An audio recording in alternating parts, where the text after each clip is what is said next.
Hey everyone, I'm Nerd Girl. This is Building Bridges, and today my guest is Kurt Wuckert Jr., Chief Bitcoin Historian.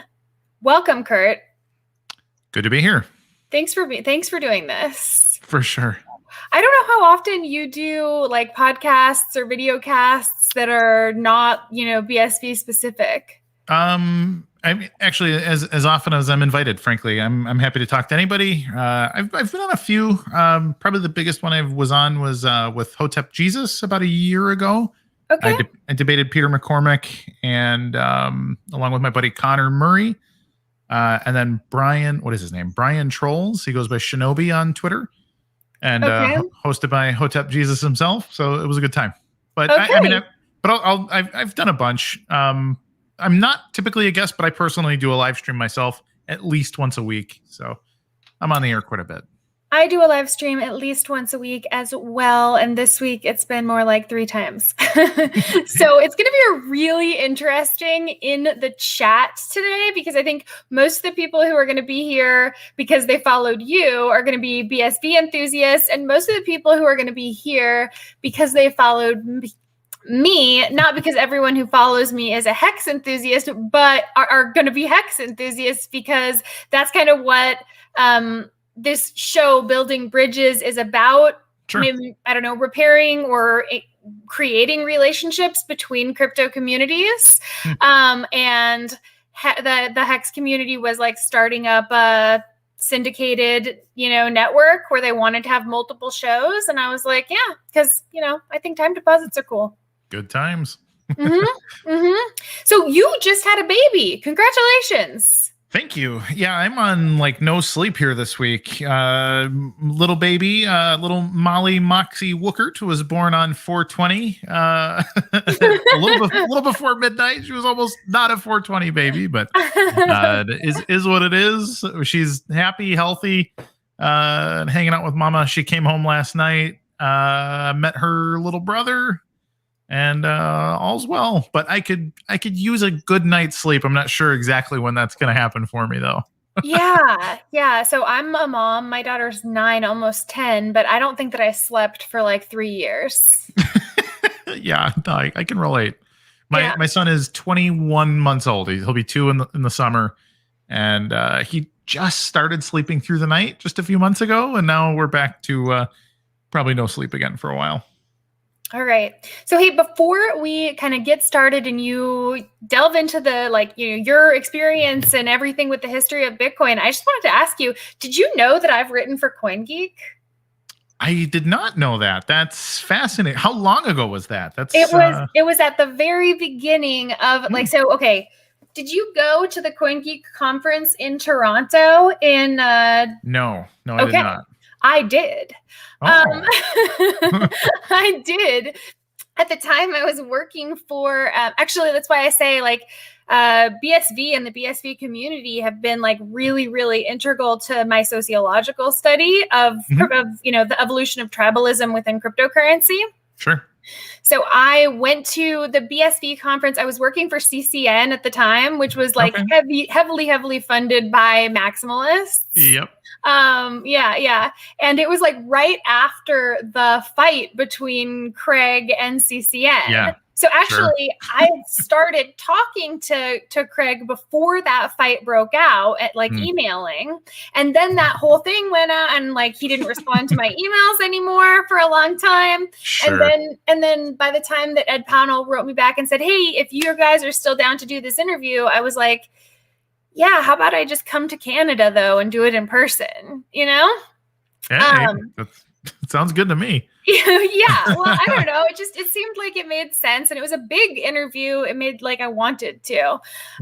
So I went up to Canada. The whole thing was that I already knew that crypto tribalism was something that I specifically wanted to study because of what I had been doing before I got into cryptocurrency. But when you're working for a company, I mean, I guess I can't speak for everyone, but in my experience, I was working for a company, I was really paid and encouraged to frame things in a certain way. And how that changes you as a person and what you think is pretty significant. At least it was for me. Sure. So I went to the SV conference, and, there were a lot of people who were nice-ish to me, and a lot of people who were really, really, really mean to me just because I was representing CCN, and there was this huge feud going on at the time. Sure. And so I went to the SV conference for 2 days. I interviewed Craig, I interviewed Calvin. And then the next day I went to an Ethereum conference because it was just happened to be going on at the same time in the same place. Yep. And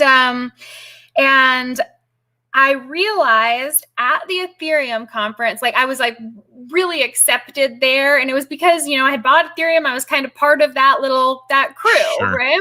And I realized there that, I don't know, I sort of having had a conversation with Rebecca the day before, I realized that if I were in her shoes and she were at the Crypto Chicks conference that I was at, she would have been treated much worse than I was the day before at the BSV conference. And, Interesting. And then I realized how big of a problem how the tribalism problem is an issue for people on an individual level and not just on this sociological level. Sure. I went into the bathroom of the conference, had a breakdown crying, and ended up telling, I didn't know at the time, but Vitalik's mom, that everyone was being too mean to Craig Wright. Fascinating. Yeah. So I mean, I really think and in terms of I already knew tribalism was a problem. I was already studying it academically, but I don't think that I would have overcome it to the degree that I did if it hadn't been for my experience with BSV. Sure. Well, it's such an interesting thing. And it's really been this way since the very beginning too, because it's groups of people that think they have a solution to change the world. So I think, given that things are still, technically early days, I suppose, we certainly haven't gone and changed the world in a really, really big way. There's a lot of hopefulness there, but there hasn't been some giant sector of the economy that we've disrupted and we can say, oh, that's definitely a victory there. So we got all these groups of people who really think, hey, this is going to be the big thing. We're going to change the world. There's a lot of people that are, frankly, hey, I'm going to be super famous someday. I'm going to be, people are going to write about this in history books. And then when somebody else comes along to say, oh, well, your solution doesn't work, and here's why, and here's all the reasons you've wasted a bunch of money. And then the other problem is this gigantic conflict of interest between people who are like, well, I'm personally invested, and in many cases, hey, this has already made me quite a bit of money. And it's really hard to explain to somebody why they're wrong, but also earning a lot of money on the thing that they are allegedly wrong about. And so it does. It breeds a very weird, toxic environment that expresses itself in really unhealthy ways in a lot of circumstances. But I think it's funny because I've been to Ethereum conferences in Toronto, and they're Ethereum basically came out of Toronto. That's where a lot of the early Ethereum people are from. So I used to do untraceable events with Tracy. Okay, I've been to an untraceable event. Yeah, no, Tracy Leporullo is a friend of mine. Actually, their whole family, we go back. So they're good people. I always like the Ethereum conferences. And frankly, when Bitcoin was in its absolute darkest days, I was a fan of Ethereum, or I was at least willing to give it a look. So, because I always really liked the idea of a world computer and giving people this opportunity to have apps that are unstoppable and all of these things. So I was into the Ethereum idea for a while. I have since changed since Bitcoin. We've proven a lot of what's possible with the Bitcoin protocol. But yeah, the tribalism stuff, it's a hard nut to crack. I don't know if it'll ever really go away. But so, I think I've gotten to this point where I'm like, all in all, tribalism isn't necessarily a negative thing. Like, for humans to survive in groups, we've had to sort of find like little small crews of people that we can trust, like families, even to the point. So, like, it's not that tribalism is a problem or collectivism is a problem. It's like when one tribe has to fight another tribe over who's better. Like, why? I mean, in this specific case with cryptocurrency, the free market decides. Yeah, someday. Yeah, I don't know. It's just interesting, and I think really what it is there's a couple different worldviews at play actually in the blockchain space, where you have the people who are in it because they really like the tech. You have the people who are in it because they are there to make a buck, and that's a mix of legitimate people and scammers. And then you have this confluence of people that just kind of don't really understand what's going on, but they know there's some kind of tech opportunity there. And so I think there's a lot of confusion too, and then when you hear people, again, with this giant conflict of interest, because you're financially entangled as well, it becomes, I don't know. I mean, it's a fight for resources, because the way I see it is that we will get the most value out of things when there is a single network that everybody can connect to for everything. Like, this is why the internet is valuable, because I don't have to be a computer genius in order to figure out how to connect to the things that I actually care about. So the internet today is about the experiences that I have on the internet. It's the podcasts or the shopping or the social media or the gaming that I do. It's not about like, I need to have this router for this and that router for that, and then I'm going to connect it like this. I'm going to be on this gaming network and all these different things. And so, like, we're in this place right now where there's a few different protocols that I think people think are going to be, the future of everything. And I think right now it's really a fight about who can do that and why. And you got the BTC maxis that say, well, none of that's necessary. Like, it's just this savings tool. Like, that's all it's supposed to do. Like, all of your other networking theory and all these other grand ideas don't matter. So they're their own group of people. And then you have these other group of people who do believe that there are big, important things that can be built and really interesting business disruption that can occur because of all of these data services. But then the question is who can scale? Like, who actually has a solution versus who has a proposed solution that sounds good and will raise good money and get, some Silicon Valley guys to fund some things and continue development and stuff like that. And so, yeah, it's a heck of a journey. Frankly, it's been a long time for me too. Yeah, I heard you say on a stream earlier, it's been since 2012, right? Yes. Okay. Yeah, I got involved in Bitcoin because somebody wanted to pay me for a project. They pitched it to me as it's like video game money, and I was like, okay, well, that sounds weird. It wasn't a lot of money they needed to pay me anyways, so I was like, whatever, I'll take a shot. Like, pay me in your video game tokens, and then it was just, it was all rabbit hole from there. I ended up working with some friends. We built a mining company. We've been in software development. I ended up getting into cybersecurity in regards to distributed consensus and all this different stuff. So it's really kind of taken over my life. And now I've been a Bitcoiner for 8 years. And that's like an eternity in the world of Bitcoin. Yeah. It more or less took over my life completely as well. But that wasn't until 2016. And it does that, right? Sure does. It's like in itself a cult of a kind.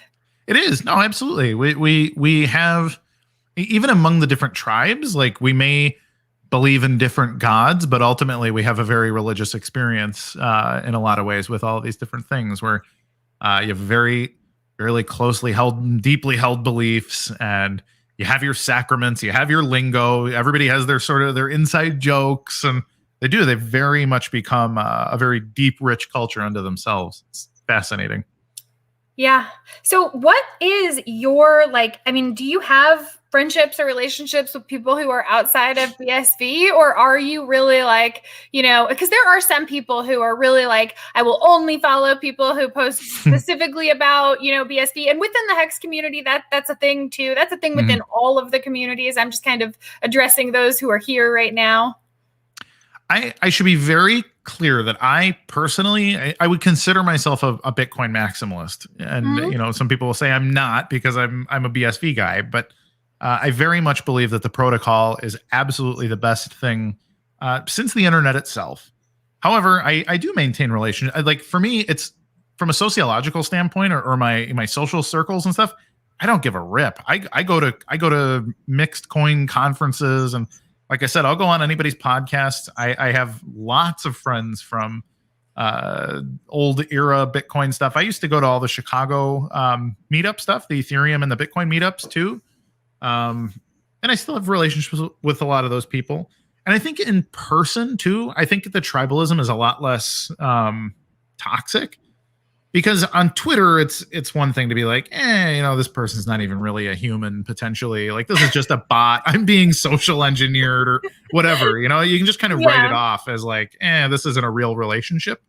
But when you actually, you have seen the person or you see these people, like I have friends that are Bitcoin cashers, like hardcore Bitcoin cashers that I talk to regularly. I have a couple of really good friends. I have good relationships with people in the Dash and Digibyte communities, like people that I just talk to personally, socially, like they're friends. Mhm.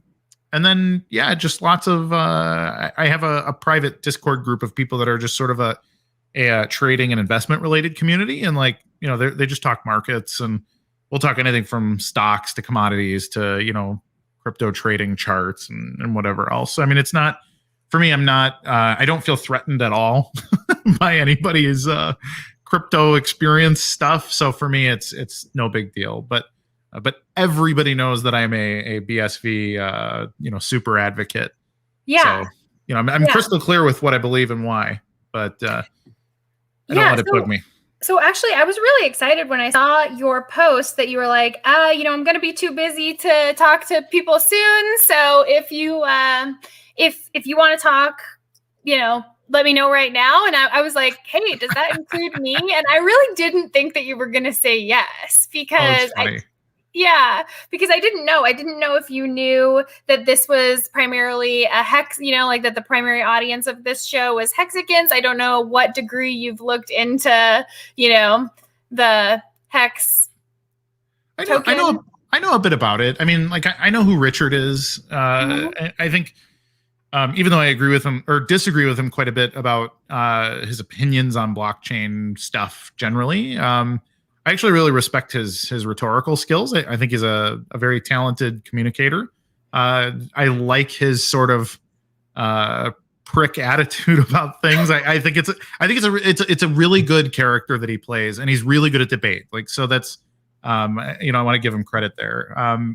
I don't know a ton about Hex. I have read the Hex white paper, but this is going back. It's got to be 2 years now when that came out. When it was Bitcoin Hex.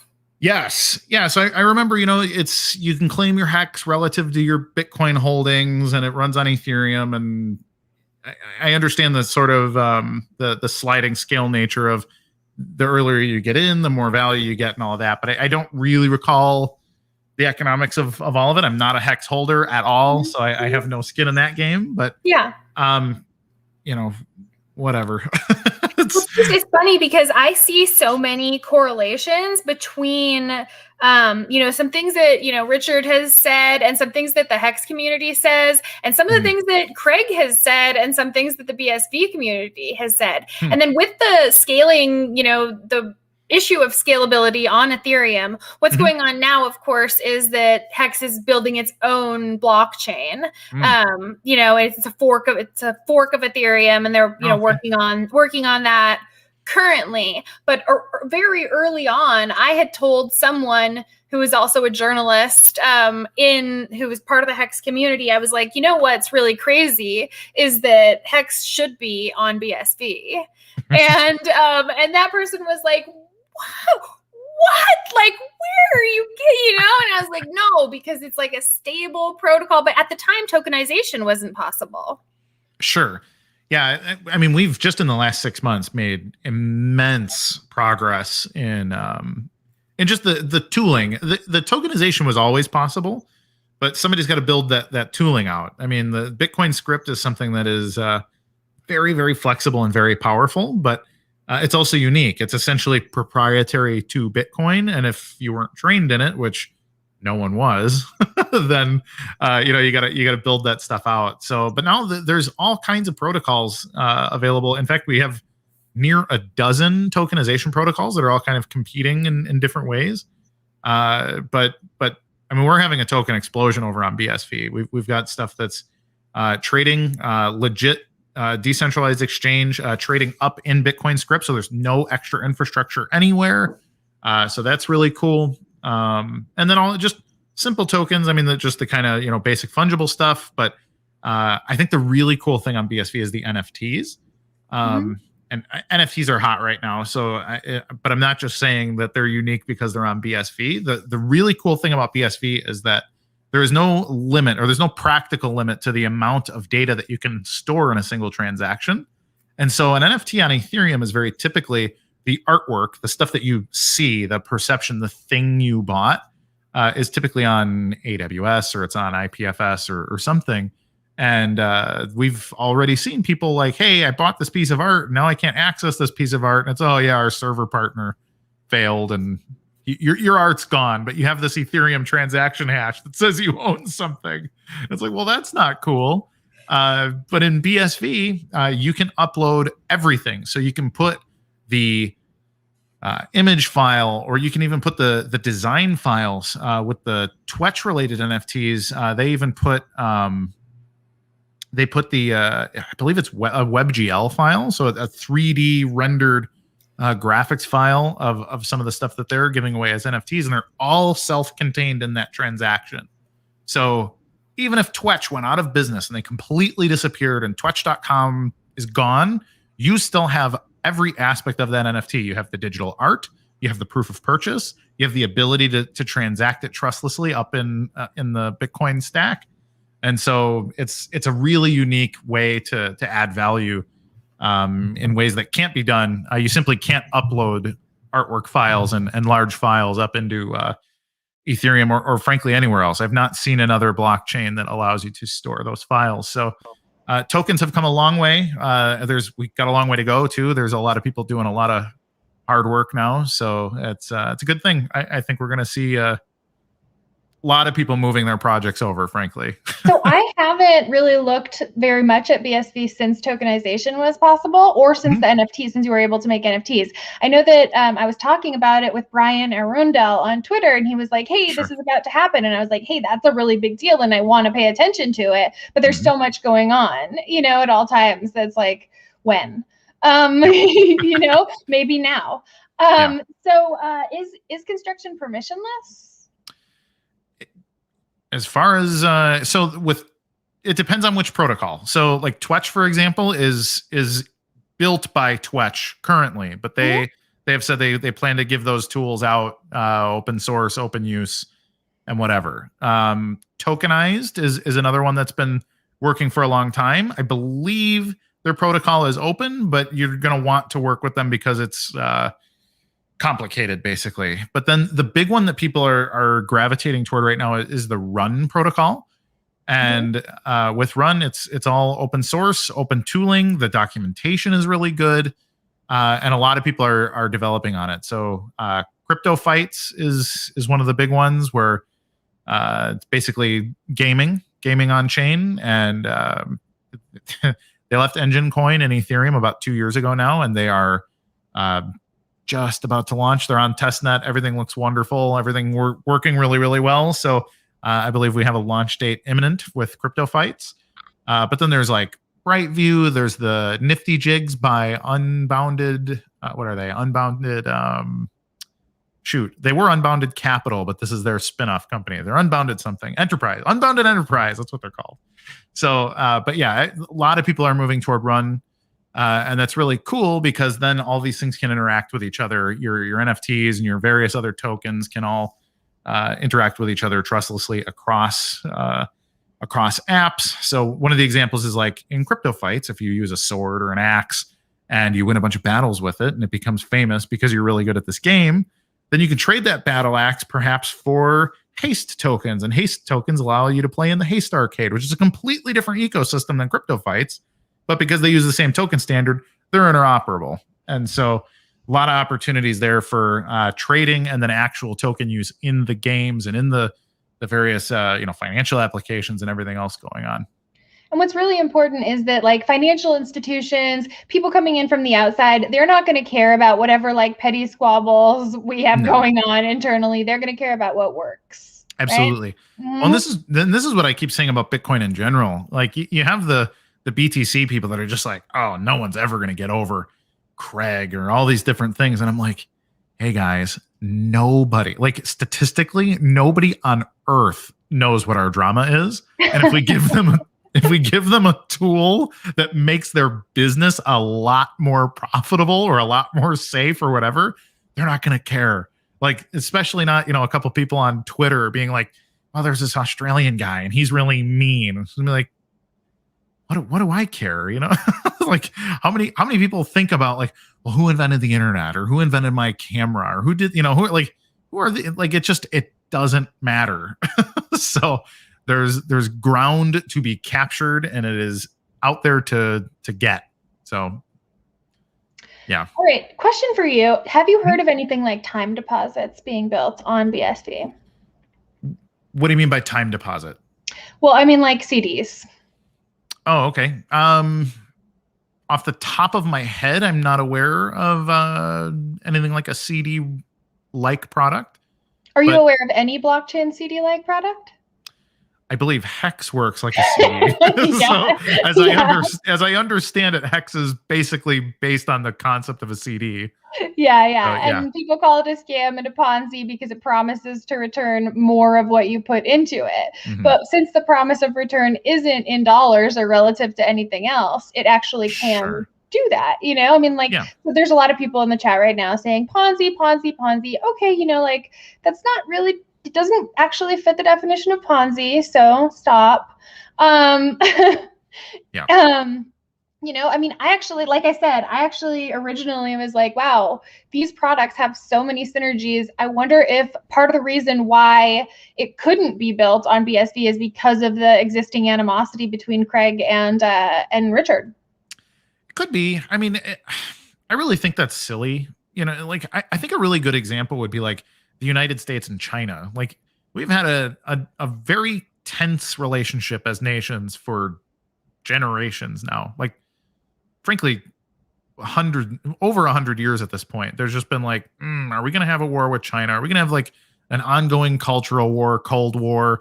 Is one of these cultures going to take over the other? And all this stuff, and both sides feel it. I know Chinese people feel this and Americans feel it about the Chinese. And in the 60s, we decided, you know what? Let's stop being afraid of each other. And let's see if doing business together can create value that can't be created otherwise. And maybe if we intermingle ourselves economically, maybe we can start to see each other's differences as valuable rather than being so freaked out about, they're just a very different culture going both directions. And there's been a mix of of consequences to that. And even now, I mean, we've got like Donald Trump, his issues with China. He made that the centerpiece of a lot of his presidency, and then we see the fallout of that. Like we have the Joe Biden presidency is very much more deliberately pro-China, basically, and it's funny because we really don't share a lot of values culturally or anything else, but the U.S. and China have had a great economic relationship for a long time. Obviously, there's hiccups in the road, and it's a fundamentally not trusting relationship. But we continue to be, I believe, we're China's largest consumer, we're their largest customer, and they are our largest. Basically, we have this gigantic import-export relationship, even though every time we shake hands, it's like, is this the last time we're shaking hands before we're killing each other? And and that's preferable. This is actually like the kind of problem that Bitcoin is designed to solve. Like you create this economic incentive where we're competing with each other. Like I want to win. I want to be the center of the network and this powerful, rich person, but I need to cooperate with you in order to make that happen. So I would really hate to see, all of these people refusing to work together. If BSV is this great tool, and I believe that it is a superlative tool in every regard in the blockchain space, it'd be really dumb for people to just say, well, I just won't use that tool because I don't like Craig. Like that is, I mean, it's, I believe the phrase is biting your nose off to spite your face. I feel like, see, though, like there's another synergy where I feel like that is the case often with Hex. Oh yeah, it's a great tool. I hate it because I hate Richard. Like it could be. I mean, I can see why Richard would rub people the wrong way, and people would not want to work with him. Well, I see, and that's the thing. Like from the outside, like I'm not a Hex person. I don't know. Maybe Hex has like a really wonderful community of people. I would argue that BSV does, and that I agree. I think that both communities are extremely strong and have very, very strong, followings, families, whatever. Well, I don't have experience with both, so I wish I could say that. Hey, all the Hex people have been just awesome to me. I don't know that I even, frankly, know any others. So okay, well, guys, be awesome to him, please. Yeah, well, now I know one. This is good. So, but with BSV, for example, people say like, first of all, everyone works for Craig or Calvin, and then or everyone's just a shill, or everyone's a bot, or everyone's this toxic thing, and it's like, I'm sorry, like I know hundreds and hundreds of people that are independent business people. They have no financial connections to Craig or Calvin, and they're wonderful people. They just simply need a payment solution or a data integrity solution that only BSV can provide them. And so that's why they're there. That's the entire conversation. And it really should be the entire conversation for everybody. Like if there isn't a better, CD product anywhere in the universe, then, whatever, a lot of these things like finance and, people bring up Ponzi schemes all the time. And I think a lot of times there's merit to it, like especially in the blockchain space. But when you look at the things that are being simulated in the blockchain space that actually exist in the real economy and in the bank economy, like a lot of those things are Ponzi schemes too. I mean, the dollar is a Ponzi scheme. Social Security is a Ponzi scheme. So like, there's a lot to criticize there. And, I've been one of these people that's been saying the dollar is going to crash imminently for like 15 years now. And I still think it's going to crash imminently, but I don't know what imminently is. Maybe I'll be 65 years old and then it happens and I'll be like, oh, see, I was right. It's like I wasted my whole life complaining about something that didn't happen until I was retired. Yeah, that's sort of like, okay, do you remember in 2017 when everything was kind of cooling down? It was the end of 2017, maybe early 2018, and there were a lot of people yelling like, no, don't sell out of your Bitcoin, don't get out of your cryptocurrencies. The dollar is crashing. Well, yeah, but not today. Right. Well, and that's the real problem. It's these misaligned incentives in the blockchain space where you have these people that tell you, and these are like the Dan, screaming baby upstairs. I apologize.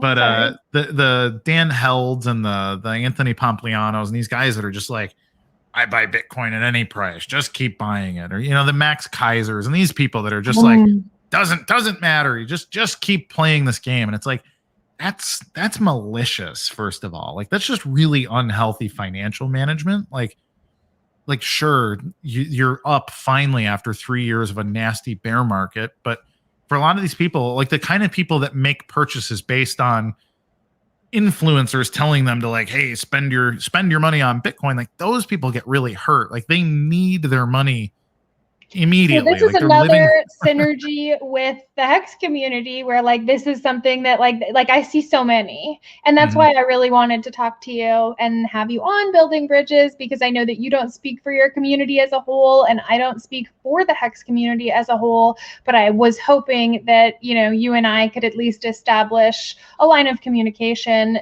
between each other, because we probably at some point may need to have communications, may need to be able to learn from each other or learn from each other's experiences. Absolutely. If you can't learn from your competitors, you're going to lose to someone who can. And I think that's really important. So I guess, pitch me if you want to talk Hex, what do you like about Hex specifically that is so unique? Like I understand how CDs work too. So what makes Hex unique? I would like to. learn What about I it. like about Hex is that you could take, you can stake for as long as you want or as short as you want. You could stake for as little as 1 day, as long as 5,555 days. Okay. Yeah, and you could actually do a staking ladder so that like you stake a certain amount, and then it recompounds the principal, but you get the interest in Okay. between. So Sure. and so you don't have to worry about continually restaking it. So you could set up a perpetual income stream for yourself, assuming that you had enough to start with, of course. Sure.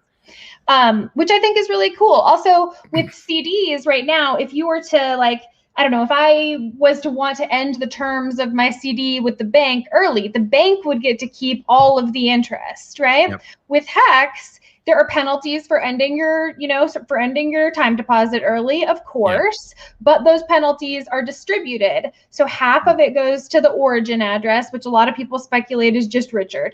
He says it's not. I don't know. Sure. And then the other half of it is distributed to the stakers. So Interesting. people who have longer stakes and bigger stakes get more of those, the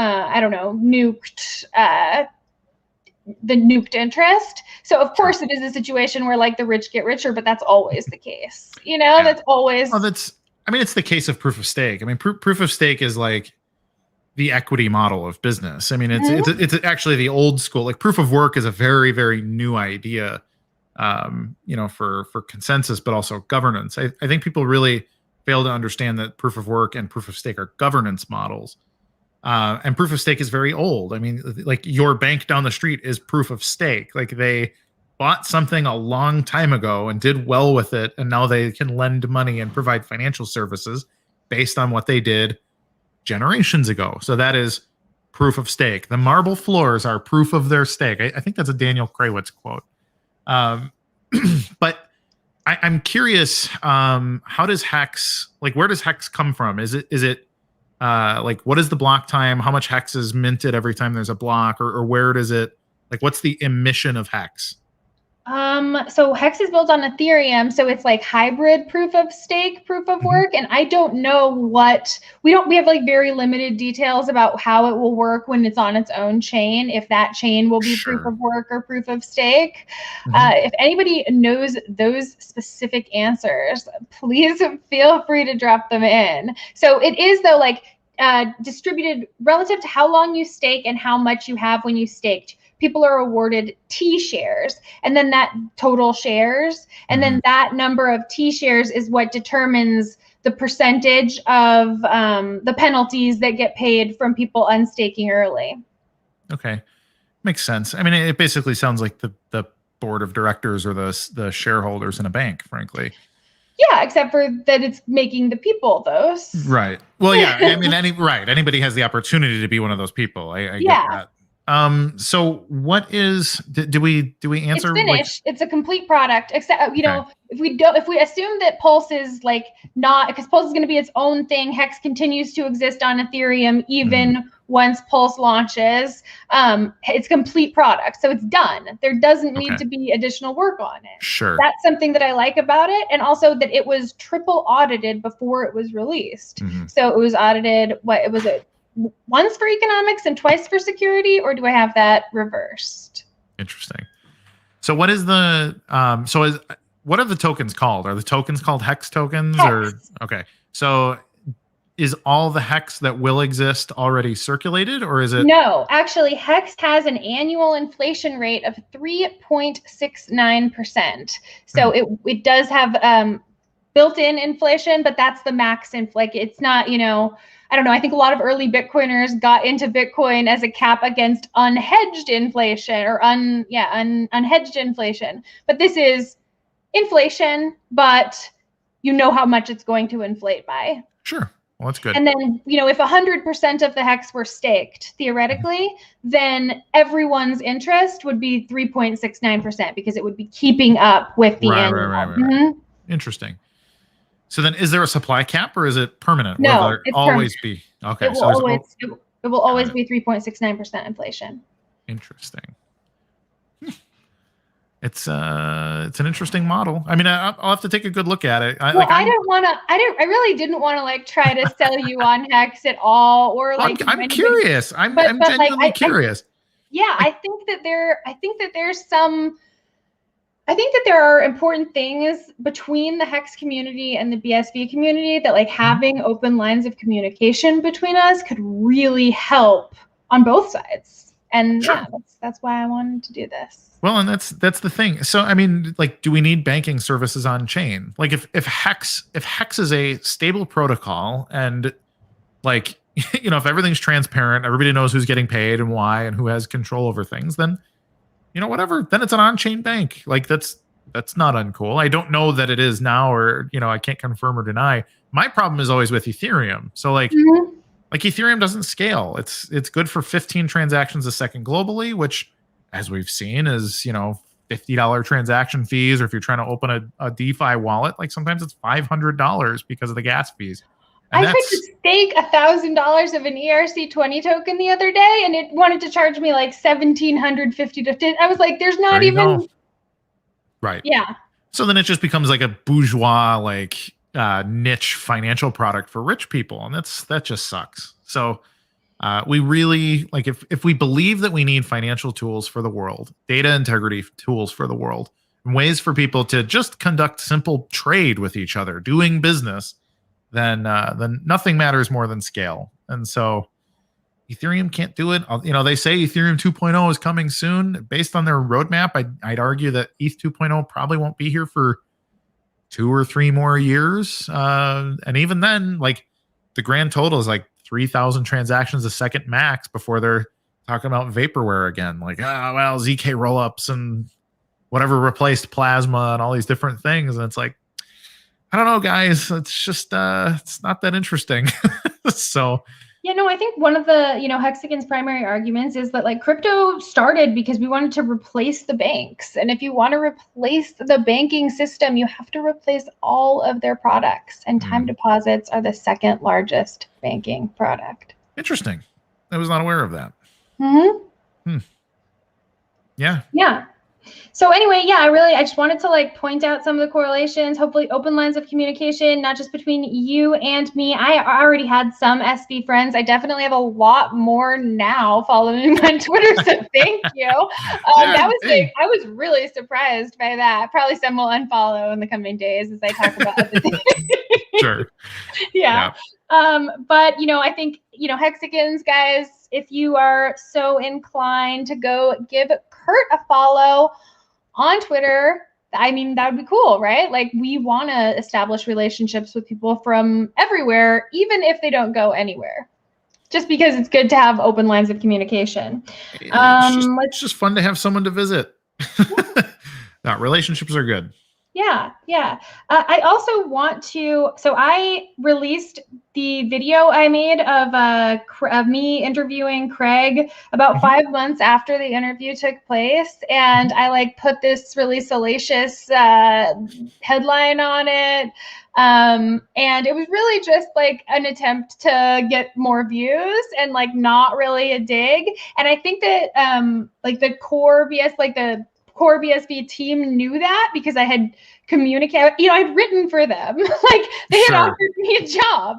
So like they weren't really mad, but the community was really, really upset. And so like I wanted to sincerely apologize in case anyone remembers that. I don't know if I'm allowed to forgive you on behalf of the community. What was the headline? What did you say? I chased Craig Wright to Canada for an interview, and then something about fake Toshi. Nice. Well, that's yeah. Yeah, no, I know you're not allowed to. No, I'm kidding around. I'm telling anybody who's watching, I'm apologizing to them if they were offended. Yeah. No, it's I don't know. Whatever. It is what it is. All right, so I have close this up with something, but before I do the closer, is there anything that you want to say that you didn't get a chance? Any questions that I didn't ask you that I should have asked you? I don't know about that. I guess I'll give the basic BSV plug for anybody that's interested. I think we have this reputation as people that want to destroy the crypto economy and all these things. And I'm sure there are people who do. I don't. But what we really want to do is we want to compete really, really well. And we want people to build things that are worth competing against. Because ultimately, we want to compete against all of these silos of data control and identity control. I think people understand that, like, Facebook and Twitter are stealing their identity and selling them to marketing agencies. And it's because you don't own your identity. And then your bank is not paying you the right kind of interest. And it's because their incentives are all screwed up. And we're not allowed to do business over borders because, there's all these walled gardens that are controlled by ACH and all these other clearing houses around the world. And ultimately, we want to compete with everybody on that front. We don't want to be competing in the crypto economy. So BSV has been focused like a laser beam on creating the most frictionless, simple to develop upon, scalable, easy blockchain to use. We believe in proof of work. We believe that the Bitcoin protocol was fundamentally good when it was designed by Satoshi Nakamoto. And BTC has been re-engineered based on the idea that Bitcoin was a bad idea. Bitcoin needed to be changed. It needed things turned off. It needed new ideas plugged into it. And ultimately, BTC is very, very different from what Satoshi envisioned. However, people getting rich on BTC, that doesn't bug me either. It's no big deal. I don't even see BTC and BSV as competing with each other on almost anything. I think the only place where we directly compete is in hash power. Oh, it's Bitcoin name, and what it really means. Like, what is Bitcoin? And people really struggle with that. It's a difficult question to answer unless you really dig into the context of what the heck Bitcoin's been about the last 12 years. But truly, BSV is just the Bitcoin protocol without limits. The software does not have any arbitrary limits, and the amount of transactions or the amount of data or what you're allowed to do with the data or anything else on chain is only up to whatever you're willing to try to push on the network. So we've had blocks that are 637 megabytes is the biggest block ever mined on BSV.